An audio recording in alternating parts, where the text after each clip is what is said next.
பச்சை புடவைக்காரியாய் உன் தாய் மீனாட்சி நான் இன்று வந்திருக்கிறேன். சரியான நேரத்தில் சரியான விஷயம் உன்னை தேடி வரும். அதுவரை நீ பொறுமையாக இரு குழந்தையே. இந்த பதிவு உனக்கானது.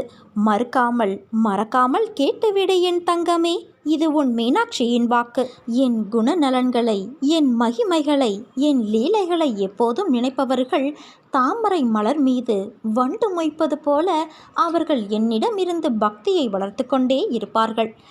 நீயாக இரு. யாரையும் சார்ந்திருக்காதே. உனது வாழ்க்கையை நிர்ணயம் செய்தவள் நான். முதலில் நீ அனுபவித்து வந்த வாழ்க்கையும் சரி, இப்போது நீ அனுபவிக்கும் வாழ்க்கையும் சரி, இரண்டுக்கும் உள்ள வித்தியாசத்தை முதலில் உணர்ந்து கொள்ள முயற்சி செய். இப்போது அனுபவித்து வரும் அத்தனையும் நான் உனக்கு அளித்த ஆசீர்வாதம். எப்போதும் கவலை வேண்டாம். எதை அனுபவிக்க வேண்டுமோ அதை நீ அனுபவித்து விட்டாய். கடந்து வந்த பாதையில் நீ பார்க்காத துயரங்கள் இல்லை, ஏமாற்றங்கள் இல்லை. நீ விரும்பிய வாழ்க்கையையும் என்னால் மட்டுமே உனக்கு திரும்ப வழங்க முடியும். நீ வருத்தப்பட்டது போதும் குழந்தையே. உன்னை பார்த்து விலகியவர்கள் தேடி வரும் நேரம் இது. உன்னை தூற்றி பேசியவர்கள் தன் தவறை உணர்ந்து தேடி வரும் நேரம் இது. எதற்காகவும் எப்போதும் அஞ்சாதே. நான் உன் முன்னே அமர்ந்து கொண்டு இருக்கிறேன். நான் இருக்கும்போது நீ எதற்காக கவலைப்படுகிறாய்? தேவையற்ற குழப்பங்கள் வேறு.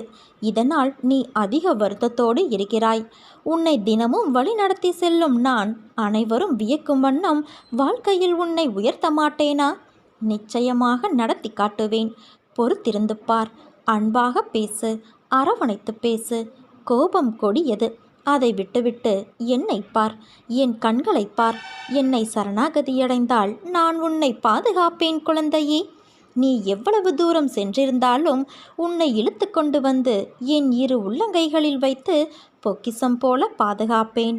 பிரச்சனைகளைக் கண்டு பயந்து பின் வாங்காதே. காற்றை எதிர்த்தே பட்டங்கள் மேலே செல்கின்றன. தோல்விகளால் அடிபட்டால் உடனே எழுந்துவிடு. இல்லையென்றால் இந்த உலகம் உன்னை புதைத்துவிடும். சோதிப்பது காலமாக இருந்தாலும் சாதிப்பது நீயாக இரு. தடைகள் பல வரலாம், தட்டி பறிக்க கூட்டமும் சில வரலாம். ஆனால் எதை கண்டும் அஞ்சாதே. துணிந்து நில். முன் வைத்த காலை நீ பின் வைக்கக்கூடாது. நீ எடுத்து வைக்கும் ஒவ்வொரு அடியும் வெற்றியின் படிகள்தான். வெற்றி என்பது உன்னை உலகிற்கு அறிமுகம் செய்வது. ஆனால் தோல்வி என்பது உன்னை உனக்கே அறிமுகம் செய்வது. தோல்வி உன்னை துரத்தினால் வெற்றியை நோக்கி நீ ஓடிக்கொண்டே இரு. உன் மதிப்பை முடிவு செய்ய வேண்டியது நீதான், உன்னை சுற்றி இருப்பவர்கள் அல்ல குழந்தையே. உன்னையே நீ நம்பு. ஒரு நாள் நிச்சயம் உயர்வடைவாய். தோல்வியிடம் வழி கேட்டுத்தான் நீ உன் வெற்றியின் வாசற்படிக்கு போக முடியும். நாளைய வாழ்க்கையை சிறப்பாக மாற்றுவது இன்றைய எண்ணங்களும் செயல்களும் தான் என் குழந்தையே. உன் வாழ்வில் சவால்கள் இல்லை என்றால் நீ வாழ்க்கையில் முன்னேறவில்லை என்றுதான் அர்த்தம். எதுவாக இருந்தாலும் சரி, மூழ்கி விடாதே. மிதக்க கற்றுக்கொள். உன் வருங்காலத்தை பற்றி நீ கவலைப்படாதே. உன் நிகழ்காலத்தில் நல்லவிதமாக நீ செயல்பட்டால் உன் வருங்காலம் தன்னால் மலரும். இறந்த காலமும் எதிர்காலமும் உனக்கு வேதனை ஏற்படுத்த முடியாது. ஏனென்றால் அவ்விரண்டும் இப்போது இல்லையே. நீ வேதனைப்படுவது உன் நினைவுகளாலும் கற்பனைகளாலும் தான்.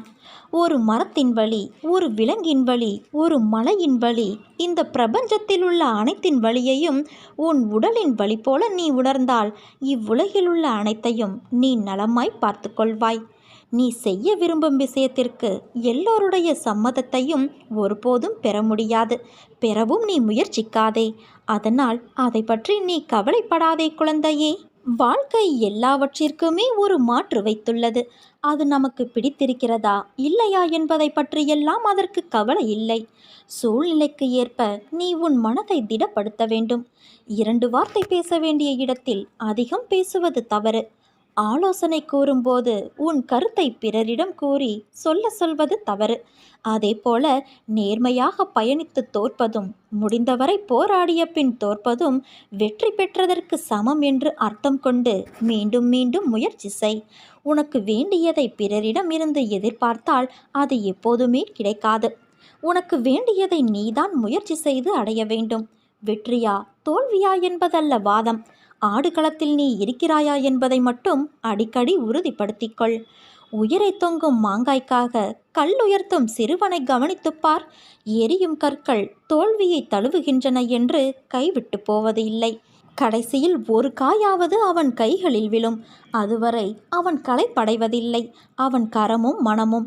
அதேபோல உன் தோல்விகளையே கற்களாக்கி கவனம் சிதறாமல் வெற்றி கனியை குறிப்பார்த்து எறிய கற்றுக்கொள். எத்தனை முறை கல்லெறியப்படுகிறது என்பதல்ல கணக்கு, கனி கைவசப்படுகிறதா என்பதில் இருக்க வேண்டும் உன் கவனம். வெற்றியை கொண்டாட எவராலும் முடியும். தோல்வியை ஏற்று துவளாது இருக்க ஒரு சிலரால் மட்டுமே முடியும்.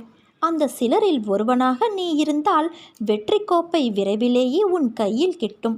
வெற்றி முழக்கம் உன் வீட்டு வாசல் கதவை தட்டும். உன்னோடு உன் அன்னையான நான் இருக்கிறேன் என் குழந்தையே. இந்த உலகம் உன்னை கைவிட்டாலும், உறவு உன்னை வெறுத்தாலும், பெற்ற பிள்ளைகளை பகைத்தாலும், அக்கம் பக்கத்தினர் உனக்கு எதிராக மாறினாலும், நான் எப்பொழுதும் உனக்காக என்றும் என்றென்றும் ஆதரவாய் இருப்பேன். என் தங்கமே, நான் ஒருபோதும் எதையும் விலையில்லாமல் இலவசமாக பெறுவது கிடையாது. சீர்தூக்கி பாராது நான் யாரிடமிருந்தும் தட்சிணை பெறப்போவது இல்லை. எதிர்காலத்தில் கணிசமான அறுவடை செய்வதற்கே நீ இப்போது கொடுப்பதன் மூலம் விதைக்கிறாய். அதை நன்றாக நினைவில் வைத்துக்கொள். உன் வாழ்க்கையில் இதுவரை ஏற்பட்ட சோதனைகள் அனைத்தும் விலகி நன்மைகள் நடக்கும். வாழ்க்கையில் நீ கடக்கும் தூரம், சந்திக்கும் சூழ்நிலைகள் எல்லாம் இன்னும் நிறைய இருக்கும்போது நீ ஏன் இப்பொழுது இருக்கும் சூழ்நிலையிலிருந்து வெளியே வர மறுக்கிறாய்? உன் வாழ்வில் இன்னும் வியப்பூட்டும் அனுபவங்களும் ஆர்ப்பரிக்கும் சந்தோஷ உணர்வுகளும் நிறைய இருக்கிறது. அதையெல்லாம் நீ அனுபவிக்க வேண்டாமா? உலகில் தினமும் ஏதோ ஒரு வகையில் ஒவ்வொருவரும் அவமானம், ஏமாற்றம், தோல்வியுற்றதால் ஏற்படும் வேதனை, வலிகளை அனுபவித்து வருகின்றனர். வாழ்க்கையில் வெற்றி பெற நம்பிக்கையோடு இவற்றையெல்லாம் நீ எதிர்த்து போராடத்தான் வேண்டும். உன் வாழ்க்கை சோதனைகள் நிறைந்து மட்டுமே இருக்கும் என்று நீயே முடிவு செய்யாதே. ஒரு செடியின் அடித்தளம் திடமாக இருந்தால்தான் ஆரோக்கியமான மரமாய் அது உயர்ந்து நிற்கும். அதே போலத்தான் உன் வாழ்க்கையிலும். இதை மனதில் கொண்டு நீ செயல்படு. பிறர் உன்னை உதாசீனப்படுத்திய நிமிடங்கள், துரோகம், வஞ்சகத்தால் நீ சிந்திய கண்ணீர் அனைத்தும் வண்ணமயமான வெகுமதிகளாக உன்னை வந்து சேரப்போகிறது. இனிமேல் எல்லாம் ஏற்றம்தான். இது உன் அன்னையான என்னுடைய சத்திய வாக்கு. உன் வாழ்விலும் வெற்றிகள் குவியப் போகிறது குழந்தையே. கலங்காதே, நான் இருக்கிறேன். நல்லதே நடக்கும். இனி உன் வாழ்வில் என்றுமே ஏற்றம் மட்டும்தான். உனக்கென்று நிர்ணயிக்கப்பட்ட உன் கடமையை செய். உன் உடல், வாக்கு, உயிர் முழுவதையும், எல்லாவற்றையும் வியாபித்து நிற்கும் தன்மையுடைய என்னிடம் அர்ப்பணம் செய்ய வேண்டும். என்னிடம் விசுவாசம் வைப்பது இப்போது உனக்கு மிகவும் அவசியமாகிறது என் குழந்தையே. உனது வைராக்கியத்தை நான் எத்தனை முறை சோதித்து பார்த்தாலும் நீ என் கரத்தை விடுவதாக இல்லை. எந்த நிலையிலும் விடுவதாக இல்லை. பிறகு நான் உன்னை எப்படி மறப்பேன் சொல்? உனக்கான நியாயத்தை நான் செய்ய மாட்டேனா? நிச்சயம் உனக்கான நியாயத்தை நான் வழங்குவேன். ஆகாயமே இடிந்து உன் தலைமேல் விழும்படியாக ஏதாவது பெரிய தீமை வந்தாலும் அப்போதும் உன் அன்னையான நான் உன்னை கைவிட மாட்டேன். நிச்சயம் உன்னை காப்பாற்றி விடுவேன் என் குழந்தையே. எவ்வளவு பெரிய பிரச்சனையாக இருந்தாலும் நீ நம்பும் உன் அன்னையான நான் காப்பாற்றி விடுவேன் என்ற நம்பிக்கையோடு நீ கடந்து செல். உன் நம்பிக்கை உன்னை நிச்சயம் காக்கும். புதைக்கப்பட்ட விதைக்கு எதிர்காலம் உண்டு. வெட்டப்பட்ட மரங்கள் மீண்டும் வளர்வது உண்டு.